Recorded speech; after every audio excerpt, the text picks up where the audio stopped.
नमस्कार,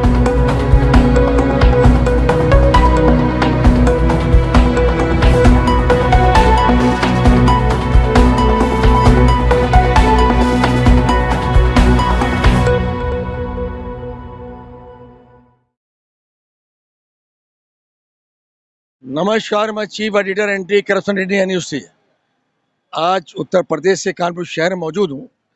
जैसा कि एंटी करप्शन कार्यालय में एक शिकायत प्राप्त हुई कि एक प्रकरण था ये स्टेट बैंक का, जो स्टेट बैंक की जो बाउंड्री है, बाउंड्री के पीछे जो जगह है वो नजूल की है, जिसपे स्टेट बैंक की नीयत खराब हो जाने के कारण जो यहाँ पर महिला हमें मिली है वो बता रही है, आज जीरो ग्राउंड पर उतर कर मैं देख रहा हूँ यहाँ पे जो फुटपाथ है, फुटपाथ पे एक कैंटीन है, कैंटीन चलाने वाली महिला है। मैं इससे जानकारी कर लेता हूँ इनका क्या प्रकरण, क्या मामला है। आपका क्या नाम है? मिथिलेश सिंह। ये मिथिलेश सिंह है, सामने देखिए कैमरे के सामने। और मुझे ये बताइए कि प्रकरण क्या है आपका, जो स्टेट बैंक से आपका मुकदमा भी चल रहा था, ये जानकारी हुई है, आज ग्राउंड जीरो उतर कर आपके प्रकरण का पता लगा रहे हैं। आप मुझे जानकारी दीजिए कि क्या प्रकरण है, मैं आपकी बात को यहाँ के उच्च अधिकारियों तक पहुँचाऊँ, यहाँ के मुख्यमंत्री तक पहुँचाऊँ, ताकि आपको न्याय मिले। क्या प्रकरण, क्या मामला, आप ये बताइए। मैं 3 पीढ़ियों से रह रही हूँ। हमारे बाबा थे बैंक में, इंपीरियल बैंक में ससुर थे। 72 में मेरे हस्बैंड की सर्विस लगी थी। इसके बाद 92 मेरी तनख्वाह रोक ली गई। केस हमारा हाई कोर्ट में चल रहा है, अपील पे है। और इसके बाद में हमने मेरा मकान खाली कराने के लिए डंडा किया, इन लोगों को गाली गलौज मारपीट उतारू हो गए। तो मैंने 2009 में मुकदमा काम कर दिया था सिविल डिवीजन में। इसके बाद मैं नहीं माना, हमारी ना हाई कोर्ट की बात को माना, हमारी तनख्वाह रोक ली। स्टे ऑर्डर भी है हाई कोर्ट का और अपील भी है, उसको भी नहीं माना, तनख्वाह रोक ली। छोटे छोटे बच्चों को लेके मैं चाय की दुकान। ये स्टेट बैंक में क्या आप जॉब करती थी? हस्बैंड हमारे करते थे, अजीत सिंह किशनपाल सिंह की जगह पे, अपने पिता की जगह पे नौकरी करते थे। मैं एक चाय की दुकान खोल कर अपने बच्चों को पाला।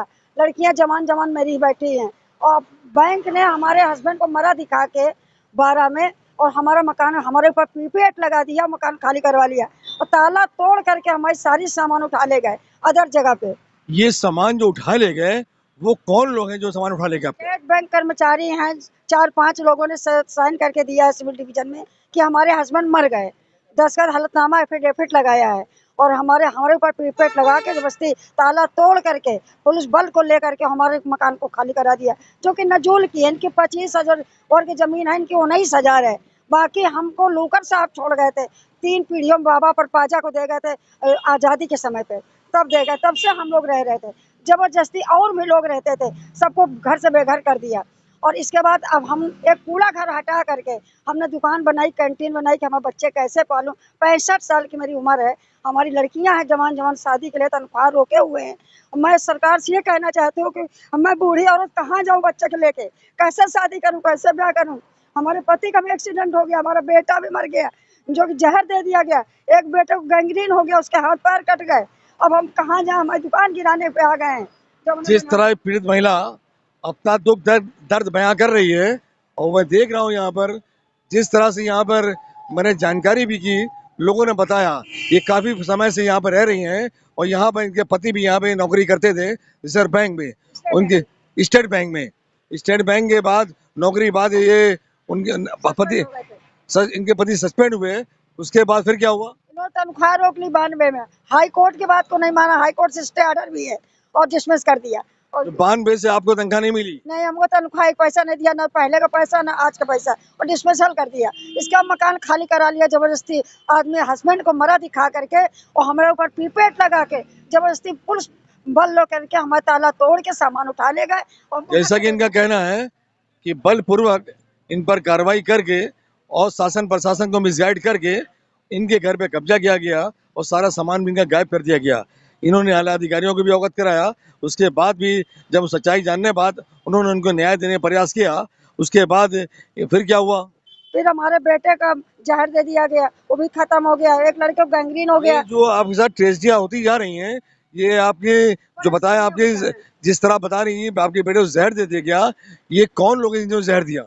ये काशी राम, हमारे लड़का भी महामंत्री था भारतीय जनता पार्टी। मैं भी 45 साल से भारतीय जनता पार्टी की सेवा में लगी हूँ। इसके बाद हमारे बेटे को काशी राम में जहर दे दिया गया, एजेंसी में मौत हो गई 21 को। कमाने वाला बेटा चला गया, अब हम बूढ़े औरत कमा रहे हैं, लड़की जमान बैठी है, मैं कहाँ जाऊँ। जैसा कि इनका कहना है कि मेरी बेटियां भी हैं और मैं बेसहारा हूँ, इधर स्टेट बैंक ने इनका पेंशन भी रोक लिया है और इनकी पेंशन क्या, इनकी सैलरी भी रुकी है 92 से। उसके बाद ये यहाँ पर एक छोटी सी कैंटीन बनाकर अपना गुजारा कर रही हैं।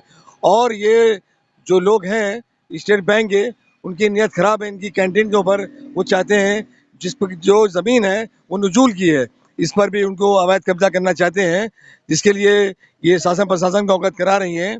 और इनके पास सारे डॉक्यूमेंट भी मैंने देखे मौजूद हैं, वो सारे डॉक्यूमेंट इन्होंने दिखाए हैं प्रूफ के तौर पर। और इनका हाई कोर्ट में केस भी पेंडिंग है, उसके बाद भी सिविल डिवीजन में भी केस पेंडिंग है। उसके बाद भी इन लोगों ने अवैध तरीके से स्टेट बैंक ने इन पर कार्रवाई कराकर और शासन को मिसगाइड करके इन पर कब्जा कर लिया, इनके मकान पे, और इनका सारा सामान भी गायब कर दिया। और जो कैंटीन है अब उस पर भी उनका इरादा है कब्जा करने का।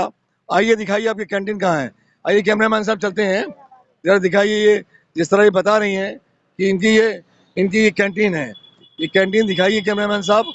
और आइए देखता हूँ मैं देखता हूँ इनकी कैंटीन, अंदर चलकर चलता हूँ और देखता हूँ जिस कैंटीन पे स्टेट बैंक ने अपना दावा पेश किया है। और ये कहा है कि कैंटीन ये ये एक फुटपाथ दिख रही है मुझे, जो कि नजूल की जगह है और जिसको ये स्टेट बैंक अपनी जगह बताकर इनसे खाली करवाना चाहती है और अपना कब्जा करना चाहती है। और मैं देख रहा हूँ यहाँ पर इनके बेटे भी मौजूद हैं। जरा मैं इनसे बात करता हूँ, इनके बेटे से। क्या नाम आपका? भैया मेरा नाम राघवेंद्र सिंह है और मैं यहाँ की मेरी जन्मभूमि है। ये मेरी दुकान जो है जन्मभूमि से है।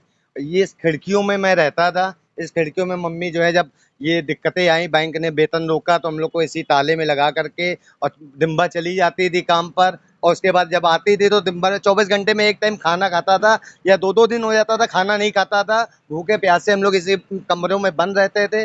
आज वो स्थिति को देखते हुए आज भी हम लोग संघर्ष कर रहे हैं। इस दुकान को हमारी मम्मी ने जो है, कूड़ा घर था, जो कि कूड़ा घर को यहाँ से सफा किया, सुअर लौट रहे थे, वो सब खत्म किया, गंदगी खत्म कराई। उस जगह को एक अच्छी तरीके से, जैसे जिस एरिया में मैं सिविल लाइन्स में बैठा हूँ, बैंक के अकॉर्डिंग हम अपना कैमरा लगा करके, बैंक को सारी सुविधा दे करके, सिक्योरिटी दे करके मैं यहाँ पे अपनी दुकान चला रहा हूँ। और उसमें भी अब बैंक वाले पहले हमारे घर को जो है गिराया, नोटिस दिया। जब नोटिस का जवाब 2009 में मम्मी ने मुकदमा दर्ज किया, तो हमारे पिताजी को मारा दिखा करके और मम्मी का हमारी विधवा दिखा करके इनके ऊपर सरकारी रिकवरी लगा के पीपी एक्ट के तहत, और अपनी कोर्ट से, लखनऊ कोर्ट से हमारा इलाहाबाद में विचाराधीन था, जो आधा वेतन देने का हमारे पिताजी को आदेश न्यायालय ने दिया हुआ था, वो केस अभी खत्म नहीं हुआ। उसके दौरान ये नोटिस देने लगे, कमरे को खाली करने की धमकी देने लगे, कि जान से मारने की धमकी देने लगे। फिर प्रशासन को जो है सपा सरकार द्वारा, 2012 में सपा सरकार थी, उस टाइम पे जो हम लोग बीजेपी समर्थक शुरू से रहे हैं, हमारा पूरा परिवार, पूरा खानदान बीजेपी समर्थक रहा है और आज भी हम लोग बीजेपी में ही जुड़े हुए हैं, जो कि हमारा एक भाई है। आप इधर ध्यान दे सकते हैं, ये बीजेपी कैमरामैन सर आइए, मैं देखता हूँ जिसको ये अपना भाई बता रहे हैं और उसकी मृत्यु हो चुकी है, उसकी मैं देख रहा हूँ। यहाँ पर एक फोटो लगा हुआ है और फोटो को मैं देख रहा हूँ, ये मृत्यु चुके हैं। ये कैसे मृत्यु इनकी? मतलब हमारे पास, मैं इस दुकान पे था तो मेरे पास सबसे पहले फोन आया मेरी माता जी का, कि छोटे भाई की, तुम्हारी रजत की जो है तबीयत खराब है, नॉर्मल टाइफाइड है, मैं उल्सला लेकर के आ जाऊं। तो हमने मम्मी काशीराम हॉस्पिटल बगल में है, वहां पे दिखा दो। ऐसी कोई, ये मेरी मम्मी है, इनका फोन आया मेरे पास कि छोटे भाई की तबीयत थोड़ी खराब है, उल्टी पल्टी बुखार है, नॉर्मल टाइफाइड है, डॉक्टर ने बताया उल्सला में मैं दिखा दूं। हमने मम्मी घर के बगल में रामा देवी अपना घर है, काशीराम हॉस्पिटल है जो सरकारी है, आप उसमें जाकर के दिखा दो। वो डॉक्टर ने भी सारी रिपोर्टें जांच करके और इसको एडमिट किया कि नॉर्मल है, दवाइयों में ठीक हो जाएगा। बस मम्मी मेरी जो है, मेरे लिए, मैं यहाँ अकेले रहता हूँ, मैं पूरी दुकान को संभालता हूँ, टेक रेख कर, मैं यहीं रुकता हूँ, यहीं सोता हूँ, यहीं। जैसा कि मैं देख रहा हूँ, इनकी बेटे ने सारा प्रकरण से अवगत कराया, किस तरह इनके साथ इनका शोषण हो रहा है, किस तरह यहाँ पे स्टेट बैंक के लोग इनको परेशान कर रहे हैं। और ये इनका, जिस तरह इनके बेटे दो भाजपा से जुड़े हुए हैं और भाजपा सरकार है, इसको मैं, और पदाधिकारी भी थे, इनका बेटा जिसकी मृत्यु हो गई, और इनकी जो माँ है, इनका नाम मितेश कुमारी है, वो कानपुर में किस पद पे है मैं जान लेता हूँ। आप बताइए, आप किस पद पर रही हैं भाजपा में? मंडल अध्यक्ष रहे, फिर जिला मंत्री रहे, जिला उपाध्यक्ष रहे, फिर समाज कल्याण जिला मंत्री रहे और सक्रिय हूँ। आज 45 साल में बीजेपी में हूँ, किसी पार्टी का और आज तक पद नहीं लेकिन आज जो बीजेपी सरकार चल रही है, योगी जी के कहना है जो लोग हमारी पार्टी से हैं उनको किसी तरह परेशान नहीं किया जाएगा, गलत तरीके से उनके साथ कोई मिसबिहेव करता है या गलत कोई स्टेप उठाता है उस पर एक्शन होगा। तो आपने क्या अपनी फरियाद आपने मुख्यमंत्री से नहीं कहा? मुख्यमंत्री के पास गए थे सीबीआई जांच के लिए, गोरखपुर भी में हो आई, कागज दे आए, 5 अधिकारियों नेताओं ने लिख के दिया है, पचौरी जी ने, भोले सिंह ने, सुजीत बजाज ने, कि हमारी बड़ी नेता है ये, इनको जो है सीबीआई जांच करा दी जाए। तो हमारे मोबाइल में भी आया था, लेकिन अभी तक हमारे चार्जशीट नहीं लगी, हमारे बेटे के कातिल नहीं पकड़े गए। सब अब इधर बैंक, स्टेट बैंक जो है नोटिस दे रहे कि दुकान खाली कर दो। जिस तरह ये अवगत करा रही है, समस्याओं से घिरी हुई है, जिस तरह इनको नोटिस मिल रही है स्टेट बैंक के द्वारा कि इसको फुटपाथ खाली कराने का, जबकि उनका कोई अधिकार नहीं है। ये जगह जो है नजूल की है और ये यहाँ के प्रशासनिक अधिकारी को अपने चैनल के माध्यम से भी अवगत कराएंगे, वो उसकी जांच करें। जांच में मामला सही पाया जाता है तो इनकी दुकान न हटाई जाए और इनको जो अपना कारोबार कर रहे हैं, कैंटीन कर रहे हैं, इनको करने दिया जाए। और इनके बेटे कुछ कहना चाहते हैं, मैं पूछ लेता हूँ, बताइए। मैंने इतनी मेहनत करी है, मैं मुंबई सेटल हो गया था, मैं सीरियल वगैरह में ये आप बताइए कि सुना आप बॉम्बे में ही रहे हैं, आप बॉम्बे में क्या करते थे? सर मैं वहाँ पे प्रोडक्शन हाउस में ऑडिशन वगैरह दिया जा करके, मॉडलिंग में मैं हिंदुस्तान का 2018 में फर्स्ट विनर घोषित किया गया था कानपुर में। और कहते हैं श्रद्धा पंडित जो सिंगर है उन्होंने अवार्ड से सम्मानित मुझे किया था। उसके बाद मैं मुंबई निकल गया घर की स्थिति देखते हुए कि कुछ मैं करूँ, आगे बढ़ूँ और अपना नाम घर का रोशन करूँ, माँ बाप का नाम रोशन करूँ। लॉकडाउन जो है लगा तो मैं यहाँ पे आ गया, बैंक वाले इसको कब्जा करने आ गए। आपने किस किस सीरियल में काम किया उससे अवगत कराएं। मैंने राधा कृष्णा सीरियल स्टार भारत पे, उसमें बलराम के साथ में छोटा सा कैरेक्टर किया है। चंद्रगुप्त मौर्य में मैंने जो है कैरेक्टर किया हुआ है। 2 मूवी मैंने G5 में करी है, जो कि बम्फाड़, ब्रूथ हाउस जो वापी में मैंने शूट किया था।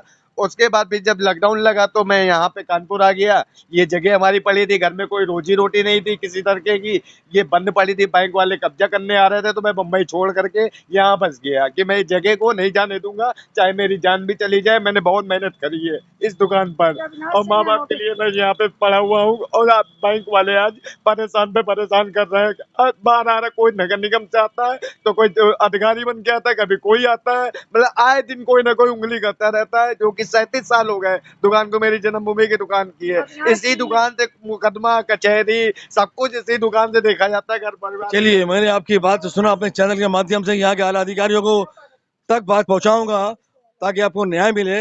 मुख्यमंत्री जी को भी मैं इस प्रकार से अवगत कराऊंगा। और जबकि आप भाजपा की एक वरिष्ठ नेता होने के बावजूद आपके साथ इस तरह से बैंक वाले स्टेप उठा रहे हैं और इस तरह से एक्टिविटीज कर रहे हैं, इनको रोका जाए, इनकी गतिविधियों को रोका जाए। और कुछ आप ये बताइए कि मान लीजिए आप को अगर यहाँ से न्याय नहीं मिलता है, स्टेट बैंक वाले परेशान करते हैं, तो अगला स्टेप क्या होगा? अगला स्टेप मैं मुख्यमंत्री जी से कहना चाहते हैं। मुख्यमंत्री के पास जाएंगे। मैं अपने ये क्या कह रहे हैं? हम मुख्यमंत्री पास जाएंगे। मुख्यमंत्री जी हमारे हैं, वो देश का विकास और देश का सभी का कल्याण लेकर के चलते हैं। हमारे साथ में 40 साल से जो अन्याय बैंक करती चली आ रही है और 92 से जो वेतन रोका हुआ है। जैसा का कहना है कि मैं अपनी पूरी फैमिली के साथ जाकर यहाँ के मुख्यमंत्री को पूरा पकड़ अवगत कराएंगे, उनसे कहेंगे मुझे न्याय दिलवाएं। अगर तो, और दोषियों को सजा दे। जो इनके बेटे के कातिल हैं वो घूम रहे हैं, उन पर कोई अभी तक गिरफ्तारी नहीं हुई है और कोई एक्शन नहीं हुआ। दूसरा, इन पर बैंक वाले इनका शोषण कर रहे हैं। इसलिए अब अगली अपडेट में किसी नए प्रकार से अवगत कराएंगे। तब तक राष्ट्रीय अंतर्राष्ट्रीय खबरों से बने रहिए एंटी करप्शन इंडिया न्यूज के साथ। मैं Athar Hussain, chief editor anti corruption से, साथ में कैमरामैन हरिम चौरसिया। नमस्कार, जय हिंद। सब्सक्राइब करें हमारे YouTube चैनल को और बने रहें हमारे साथ।